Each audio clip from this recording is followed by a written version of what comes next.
আল্লাহ বলেছেন সূরা কাফের ৩ নম্বর আয়াতের ভিতরে, আইযা মিতনা ওয়া কুন্না তুরাবান যালিকা রাজউম বাঈদ।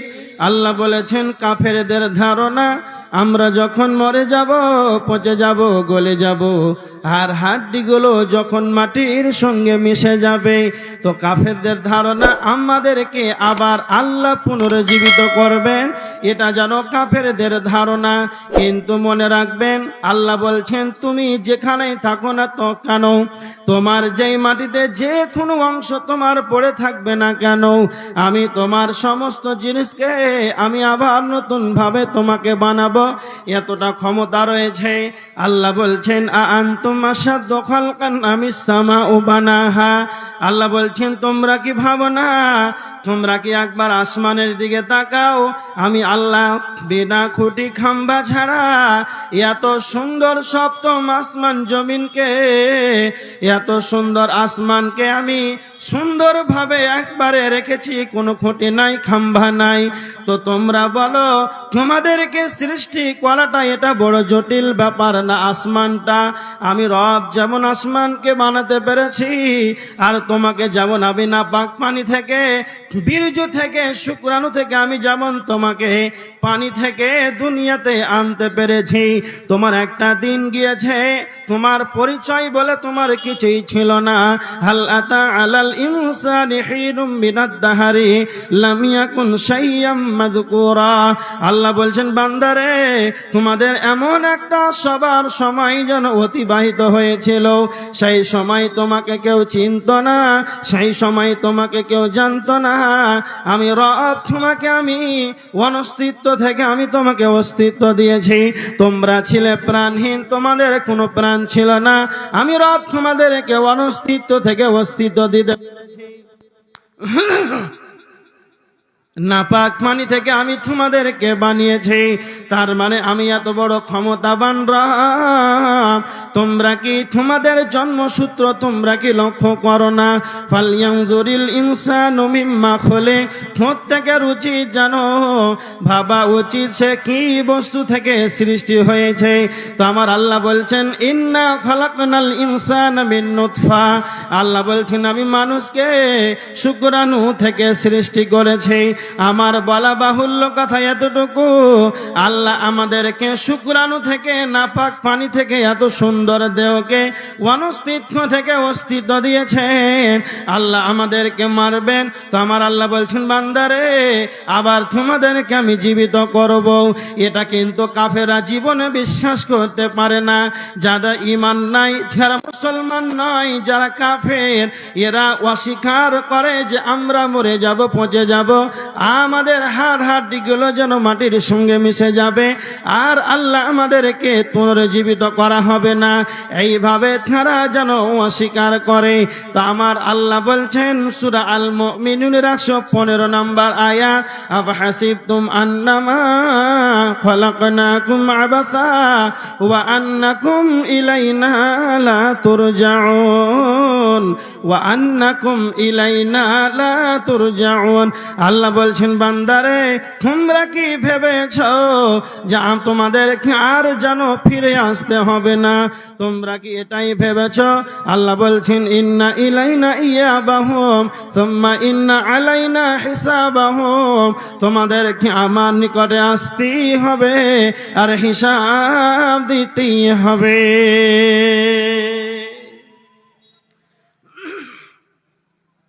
একটা কথা মনে রাখবেন, মৌত এমন একটা বস্তু পৃথিবীতে সবাই বিশ্বাস করে মরতে হবে, এটা সবাই বিশ্বাস করে, কিন্তু যারা ঈমানদার ওরা কিন্তু ভাবে যে আমাকে আবার আল্লাহর কাছে উঠতে হবে, আর যারা বেদিন, যারা কাফের, ওরা কিন্তু ভাবে না এটা। আমরা যতটুকু শুনলাম আমাদের সকলের বিশ্বাস যে আল্লাহর সামনে আমাদেরকে দাঁড় হতে হবে, হ্যাঁ না বলেন? হবে। যদি কালে অস্বীকার করেন যে আল্লাহ আমাদেরকে আর উঠাবেন না, তাহলে কি হবে জানেন? যখন জাহান্নামীরা জাহান্নামে চলে যাবে, জান্নাতীরা যখন জান্নাতে চলে যাবে, জাহান্নামীদেরকে জান্নাতীরা বলবে ও জাহান্নামীরা তোমরা বলো কিসের কারণে তোমরা জাহান্নামে গেলে বলো। জাহান্নামীরা তখন চারখানা কারণ বলবে, আর চারখানা কারণের মধ্যে একটা কারণ তারা বলবে ওয়াকুন ইয়াউমিদ্দিন, আমরা আখিরাতকে কিয়ামতকে অস্বীকার করতাম, আমরা আখিরাতকে অস্বীকার করতাম, আল্লাহ আমাদেরকে জাহান্নামে দিয়েছে।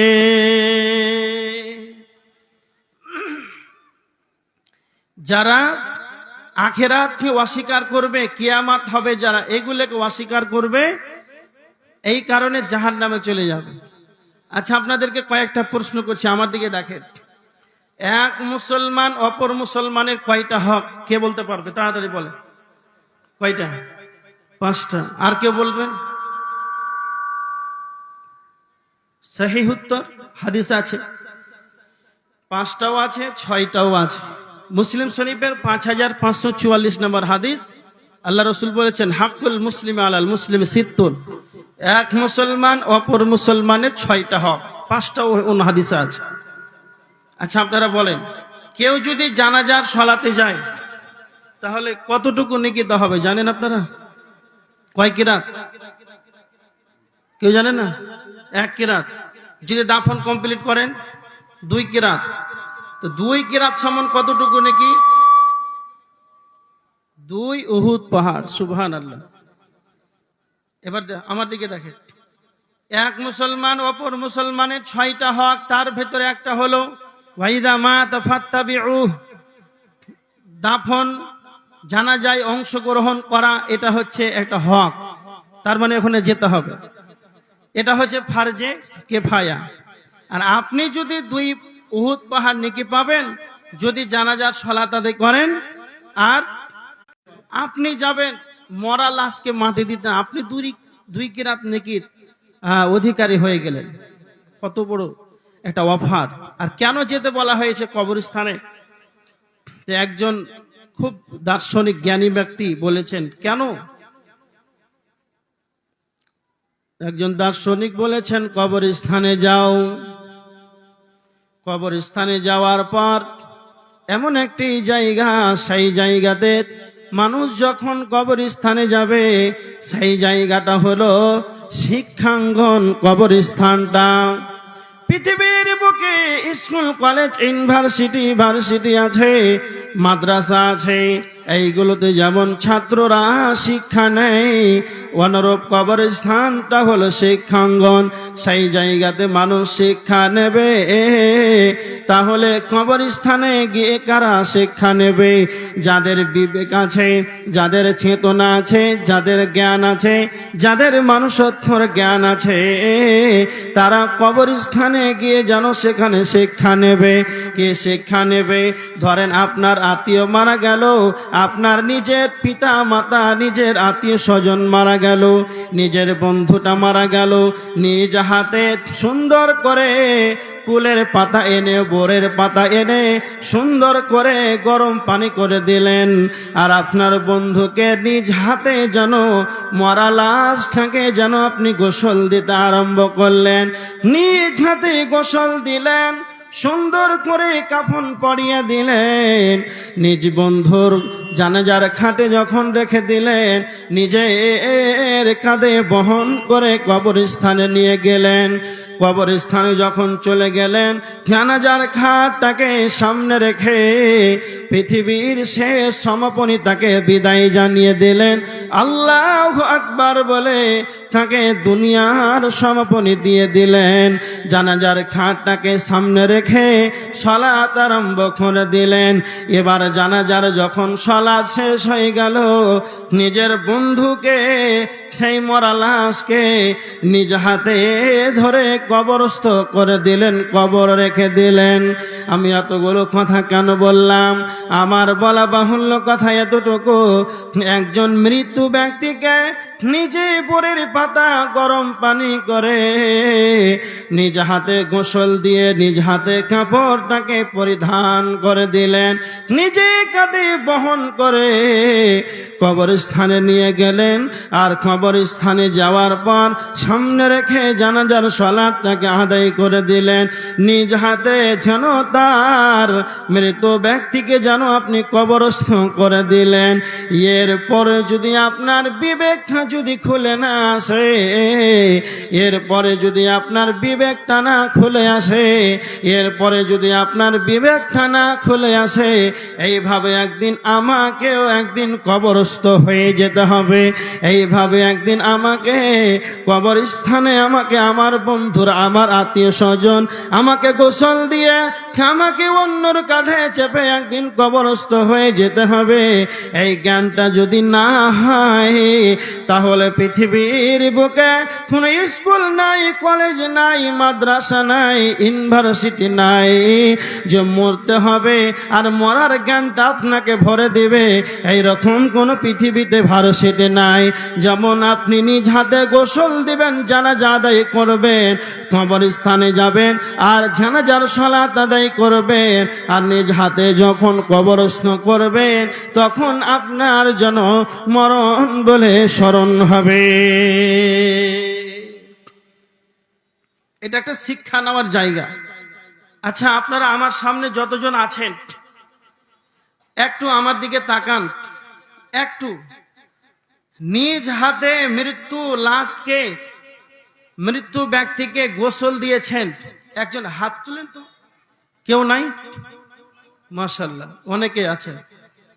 আর যারা দেননি আর যারা দিয়েছেন, যারা দিয়েছেন তাদেরকে বলছি, আপনি মৃত্যু ব্যক্তিকে যে গোসল দিলেন আর নিজ হাতে কবরস্থ করলেন না, কবরে রাখলেন, তো আপনি একবার বলেন তো আপনার বিবেকটা এক কিঞ্চিত পরিমাণ, এক চুল পরিমাণ হলেও, আচ্ছা আপনার মনটা পরিবর্তন এসেছে না আসেনি? অবশ্যই আসবে, এটা গ্যারান্টি আপনাকে দিলাম। যখন আপনি মৃত্যু ব্যক্তির কাছে থাকবেন, গোসল দিবেন, হ্যাঁ, জানাজার খাট বহন করবেন, জানাজা আদায় করবেন, অটোমেটিকলি আপনার মতকে স্মরণ আসবে, মনের ভেতরে পরিবর্তন আসবেই। মসজিদের গেটটা খুঁজে পাবেন, সালাত আদায় করবেন। এটা আপনাকে বুঝালাম। এই জন্য গ্রামে মৃত্যুবরণ করেছে এমন মানুষ আছে, দূরে দূরে থাকে, একটা বাঁশও হাতে ধরবে না, মনে হয়েছে মরে যাব, এরকম মানুষ নাই? জানাজার ওই খাটটা মসজিদে থাকে না, অনেক মানুষ আছে ওটা দেখলে ভয় পালায়, সালাত আদায় করতে যায়, কোনাতে রাখা আছে, ওকে বলছে একাই ঢোক, মসজিদে যাবে। অনেক মানুষ আছে যাবে না, বলছে ওখানে মনে হয়েছে মরে যাব। ওই জানাজার খাটটাকে দেখে ভয় করে, কিন্তু কবরকে দেখে ভয় করে না। হ্যাঁ, ওই জানাজার খাট ওইটাকে দেখে ভয় করে, কিন্তু মরতে হবে, এই খাটে শুইতে হবে, শুয়ার আগেই যে আমাকে নিজেকে পরিবর্তন হতে হবে, এই জ্ঞানটা তার হয় না। আল্লাহ বুঝার তৌফিক দান করুক, বলেন আল্লাহুম্মা আমিন। এই জন্য আমি এতটুকু কথা বললাম, যারা গোসল দিবে ওদের অটোমেটিকলি নিজের পরিবর্তন আসবেই। এবার দেখেন একটা হাদিস আপনাকে বলছি, আম্মু জান আয়েশা, হাদিসটা রয়েছে ইবনে মাজাহ শরীফের হাদিস, হাদিস নাম্বার 1577 নাম্বার হাদিস। আম্মা জান আয়েশা রাদিয়াল্লাহু তাআলা আনহা তিনি বর্ণনা করেছেন, তিনি বলছেন, বিশ্ব নবী নবী মুহাম্মদুর রাসূলুল্লাহ সাল্লাল্লাহু আলাইহি ওয়াসাল্লাম বলেছেন, রাখাসা ফি জিয়ারাতিল কুবুর, বিশ্ব নবী কবর জিয়ারতের অনুমতি দিয়েছেন। আল্লাহর নবী কবর জিয়ারত করার নির্দেশন দিয়েছেন। এটা আয়েশা রাদিয়াল্লাহু তাআলা আনহা বলেছেন। এবার আমার দিকে দেখেন, তার মানে কবর জিয়ারত করা এটা বিশ্ব নবীর হুকুম, এটা বিশ্ব নবী নির্দেশ দিয়েছেন, তার মানে আমাদেরকে কবর জিয়ারত করতে হবে। এবার আমার দিকে দেখেন, আল্লাহর নবী কেন কবর জিয়ারতের কথা বলেছেন, আল্লাহর নবী কেন কবর জিয়ারতের কথা বলেছেন। ইবনে মাজাহ শরীফের 1579 নম্বর হাদিস,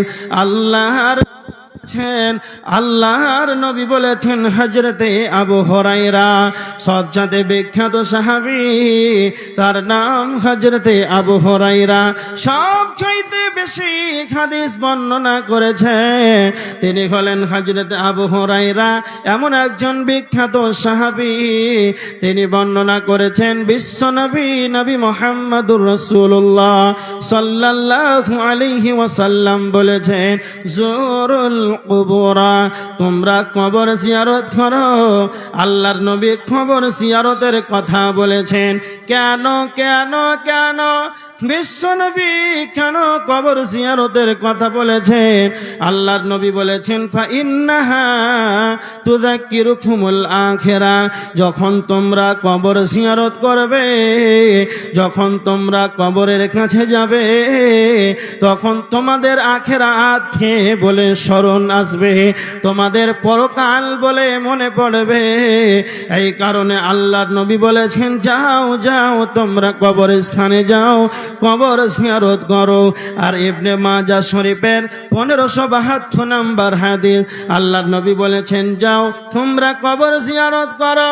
বিশ্ব নবী কেন কবর জিয়ারতের কথা বলেছেন? ফাইন্নাহা তুযাক্কিরুকুমুল মাউত, যখন তোমরা কবর জিয়ারত করবে, তখন তোমাদের মওতকে বলে স্মরণ হবে, মওতটাকে বলে তোমাদের স্মরণ আসবে।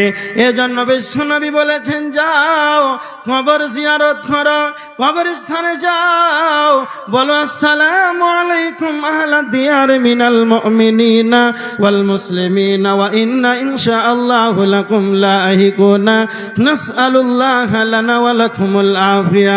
এই দোয়া বলতে হবে, কবর জিয়ারত করতে হবে, বলতে হবে, ও কবরবাসী মুসলমান ও মুমিন মুমিনা, তোমাদের উপরে সালাম, আল্লাহর রহমত বর্ষণ হোক, আর তোমাদের নিকটে আমরাও তোমাদের সঙ্গে হয়ে যাব।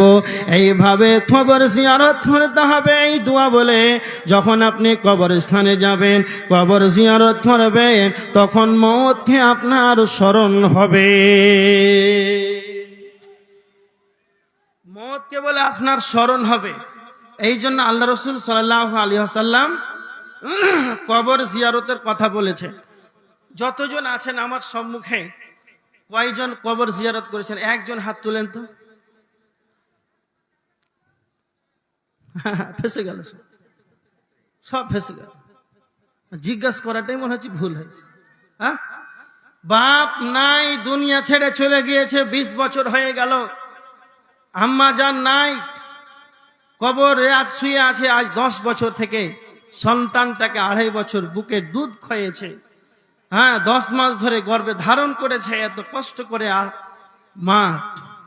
যেই পিতা আমাকে মুখে অন্ন তুলে দেওয়ার জন্য, খাবার তুলে দেওয়ার জন্য, যেই পিতা আমার মুখে হাসি ফুটানোর জন্য এত কষ্ট করে মাথার ঘামকে পায়ে ফেলে রিক্সা টেনেছে, চৈত মাসের খরাতে খেতে কাজ করেছে, আর ওই পিতা মাতাকে আজ মনে পড়ে না? না, রব্বির হামহুমা কামা রাব্বায়ানি সাগীরা। কয়বার দোয়া করেছেন, কয়বার কবরের কাছে গিয়েছেন, আল্লাহ আমার পিতা মাতা ওয়া জানতে জানতে আল্লাহ কত ভুল করেছে, আল্লাহ তুমি গফুরুর রহিম, তুমি ক্ষমা করো আমার পিতা মাতাকে। পিতা মাতা মারা গেলে সম্পদ, ছেলে মেয়ে যদি ওর জন্য দোয়া করে, সঙ্গে সঙ্গে কবুল হয়ে যায়। হ্যাঁ, এটা আমাদের উচিত। আপনাকে বলে গেলাম, পিতা মাতা কবরে শুয়ে আছে, কি অসুবিধায় আছে, কোথায় কি অবস্থা। এমন একটি নিরিবিলি জায়গা, নীরব নগর, সেই জায়গার কোনো খবর আসে না, কোনো খবর যায় না। আমেরিকা এখান থেকে কত কিলোমিটার, বহুত। তারপরেও মিনিটের মধ্যে, 30 সেকেন্ডের মুহূর্তে খবর আসে যায়, কেমন আছো, কি করলা, কত কি। আর নিজের আব্বার কবরটা মাত্র 5 হাত দূরে, 2.5 হাত গর্তের ভিতরে ঢুকে আছে বাড়ির পিছনটাই। সেই জায়গার কোনো খবর নাই, খবর আসে না, কোনো খবর যায় না। আমার যতটুকু আলোচনা আপনাকে বুঝালাম, কবরস্থানে যান, ওর লাভ হবে, আপনি আপনার আব্বার মায়ের আত্মীয় স্বজন মুমিন মুমিনার জন্য দোয়া করেন, নিজের লাভ হবে, মরণকে স্মরণ আসবে। যখন মরণকে স্মরণ আসবে তখন কি হবে? হাদিস তিরমিজি শরীফের হাদিস 2307 নম্বর হাদিস, হযরত আবু হুরায়রা তিনি বর্ণনা করেছেন, আল্লাহর নবী বলেছেন, আকসিরু যিকরাত, তোমরা বেশি বেশি করে স্মরণ করো, ইয়ানিল মউত, মউতটাকে বেশি বেশি করে স্মরণ করো। আল্লাহর নবী কেন বেশি বেশি করে মরণকে স্মরণ করার কথা বলেছেন? কেন? হাদিসের শেষ অংশে বিশ্ব নবী নবী মুহাম্মদুর রাসূলুল্লাহ সাল্লাল্লাহু আলাইহি ওয়াসাল্লাম বলেছেন, হাযিমিল লাযযাত, মওত এমন একটা সাবজেক্ট, মওত এমন একটা বস্তু যেটা বেশি বেশি স্মরণ করলে পৃথিবীর দুনিয়ার যতগুলো মজা, দুনিয়ার যতগুলো স্বাদ, সমস্ত স্বাদটাকে ধ্বংস করে দেয়। সেটাই হলো মওত। পৃথিবীর দুনিয়ার মজা, দুনিয়ার চাকচিক্যন, ঐশ্বর্যবাণীর যে স্বাদ, এটা ধ্বংস করে দেয় কে? মওত। মওত এমন একটা সাবজেক্ট, এটা ধ্বংস করে দেয়। আচ্ছা, আল্লাহ রাসূল বলছেন যে মরণকে স্মরণ করবে, দুনিয়ার স্বাদ ধ্বংস হয়ে যাবে। আর যখনই দুনিয়ার স্বাদ ধ্বংস হয়ে যাবে তখন যেন পৃথিবীর মজা হারিয়ে যাবে। আর যখনই দুনিয়ার মজা স্বাদ যখন আমার আপনার ভিতর থেকে হারিয়ে যাবে, তখন যেন ইবাদত হতে মজা লাগবে, তখন আমি আপনি যেন ইবাদতে মনোযোগী হতে পারব। বর্তমান সময় মানুষ আজকে মরণকে স্মরণ করে না। এত মানুষের অশ্লীল মুখের ভাষা, নোংরা ভাষা, মানুষের গীবত, পরনিন্দা, পরচর্চা। কেন? চায়ের দোকানে বসে যায় আর সারা দিনকে দিন গল্প করে। কেন? আমার দিকে দেখেন, সাহাবীরা মরণকে স্মরণ করতেন, বিশ্বনবী মরণকে স্মরণ করতেন। একজন সাহাবীর নাম বলছি হযরত উসমান রাদিয়াল্লাহু তাআলা আনহু, রাসূলের জামাই। তিরমিজি শরীফের 2308 নম্বর হাদিস, হাদিসের ভিতরে এসেছে উসমান রাদিয়াল্লাহু তাআলা আনহু এমন একজন সাহাবী, যখন কবরের কথা শুনতেন তখন অঝর নয়নে কান্না করতেন। এমন ভাবে অঝর নয়নে কান্না করতেন, মনে যেন তার উসমানের দাড়িগুলো যেন ভিজে ভিজে পড়ে যেত। তার সঙ্গে সাথীরা বলতেন, উসমান তুমি বলো, বিশ্ব নবী নবী মুহাম্মদুর রাসূলুল্লাহ সাল্লাল্লাহু আলাইহি ওয়াসাল্লাম যখন জাহান্নামের কথা বলেন, তখন তো আপনি এতটা বেশি কন্দন করেন না। কারণটা কি আপনি বলেন? হযরত উসমান রাদিয়াল্লাহু তাআলা আনহু তিনি বলেছিলেন, ও আমার সঙ্গী সাথীরা তোমরা শুনে রেখে দাও, বিশ্বনবী বলেছেন, ইন্নাল কবরা আউয়ালু মানাজিলিল আখিরাহ, একটা মানুষ যখন দুনিয়া ছেড়ে পরকালের গমন শুরু করবে, একজন ব্যক্তি যখন দুনিয়া ছেড়ে আখিরাত পরকালের সফর গমন করবে, তার প্রথম স্টপেজ হলো কবর। আর একটা মানুষ যখন কবরে যাবে, ফাইন্না জামিনহু ফামা বা'দাহু মিনহু আইসার মিনহু, কেউ যদি কবর থেকে বেঁচে যায় তাহলে সে সব জায়গায় যেন বেঁচে যাবে। আর কেউ যদি ধরা খেয়ে যায় কবরে, তাহলে সব জায়গাতেই যেন ধরা খেয়ে যাবে। এমন একটি জায়গা, এই জায়গাতে যদি কেউ ফেলিয়ার হয়ে যায় তাহলে তার 60-70 70 বছরের জীবনটা একেবারে যেন বেকার হয়ে গেল। যার নামাজ নাই, হজ নাই, জাকাত নাই, মসজিদ নাই, মাদ্রাসা নাই, কোরআন নাই, হাদিস নাই, দিনের জ্ঞান নাই, ইলম নাই, দিনের ব্যাপারে যেন একবারে ওয়ানাহীন যেন হয়ে আছে, দিনের কোনো জ্ঞান নাই, একবারে জাহেলের মতন দুনিয়া করেছে। এদের অবস্থা কি হবে? কবরে যদি হিসাব দিতে না পারে, কবরে জবাব যদি না দিতে পারে, এর মতন হতভাগার পৃথিবীতে আসমানের নিচে জমিনের ওপরে কেউ হতে পারে না।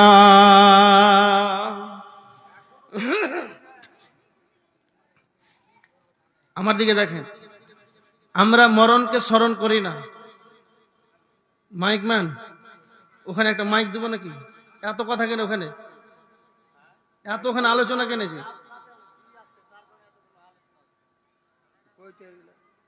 আপনি আস্তে আস্তে ঠিক করেন। একজন আসছে, ফের একজন লেকচার দিচ্ছে হাত ঝুঁকিয়ে ঝুঁকিয়ে।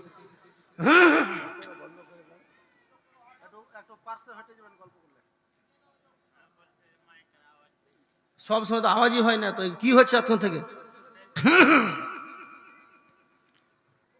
এবার দেখেন, আমরা বর্তমান মানুষ মরণকে স্মরণ করি না। আমার দিকে দেখেন, কসাইখানা বুঝেন আপনারা?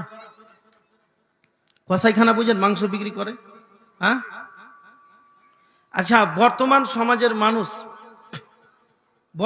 সমাজের মানুষ মরণকে স্মরণ করে না। আচ্ছা, স্মরণ করা তো দূরের কথা, কবরস্থানে গিয়ে আবার রাজনীতির গল্প করে, আছে না নাই? পারিবারিক সংসারিক জীবনে গল্প করে।